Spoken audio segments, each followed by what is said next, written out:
যুক্তরাষ্ট্রের new jersey স্টেটে সপ্তাহান্তে একটি শক্তিশালী শীতকালীন ঝড় আঘাত হানতে পারে বলে সতর্ক করেছে বেসরকারি আবহাওয়া পূর্বাভাস সংস্থা আকুয়েদার। ঝড়টি দ্রুত শক্তিশালী হয়ে নর্থ ইস্টার এবং বোম সাইক্লোনে রূপ নিতে পারে বলে আশঙ্কা করা হচ্ছে। রিপোর্টে আরও জানাচ্ছেন সুব্রত চৌধুরী। আবহাওয়া বিশেষজ্ঞদের মতে আটলান্টিক উপকূলে সৃষ্ট একটি ঝড় সপ্তাহান্তে নিউ জার্সি স্টেটের আবহাওয়ায় বড় ধরনের প্রভাব ফেলতে পারে। আকুয়েদারের পূর্বাভাস অনুযায়ী নিউ জার্সির উপকূলীয় এলাকা, বিশেষ করে জার্সি শোর অঞ্চলে 3 থেকে 6 ইঞ্চি পর্যন্ত তুষারপাত হতে পারে। এছাড়া রাজ্যের অভ্যন্তরীণ এলাকায় শনিবার ও রবিবার মিলিয়ে 1 থেকে 3 ইঞ্চি তুষারপাতের সম্ভাবনা রয়েছে। এছাড়া ঝড়ের সঙ্গে থাকবে প্রবল বাতাস এবং সমুদ্রে থাকবে উত্তাল।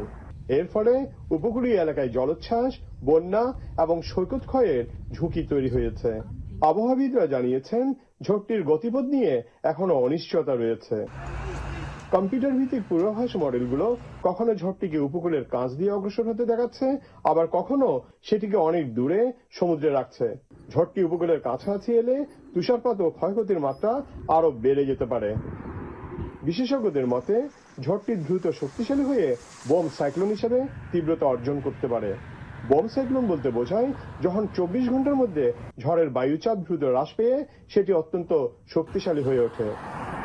আকুয়েদার আরো জানিয়েছে, সবচেয়ে বেশি ক্ষতিগ্রস্ত এলাকাগুলোতে ব্লিজার্ড পরিস্থিতি, অর্থাৎ প্রবল তুষারপাত ও ঝড় হওয়া একসঙ্গে দেখা দিতে পারে। এদিকে যুক্তরাষ্ট্রের জাতীয় আবহাওয়া পরিষেবা জানিয়েছে, তারা ঝড় পরিস্থিতি নিবিড়ভাবে পর্যবেক্ষণ করছে। সংস্থাটি বলেছে, নির্দিষ্ট পূর্বাভাসে এখনো কিছুটা অনিশ্চয়তা থাকলেও তুষারপাত, প্রবল বাতাস এবং উপকূলীয় বন্যার কারণে নিউ জার্সির কিছু এলাকায় মাঝারি থেকে গুরুতর প্রভাব পড়তে পারে।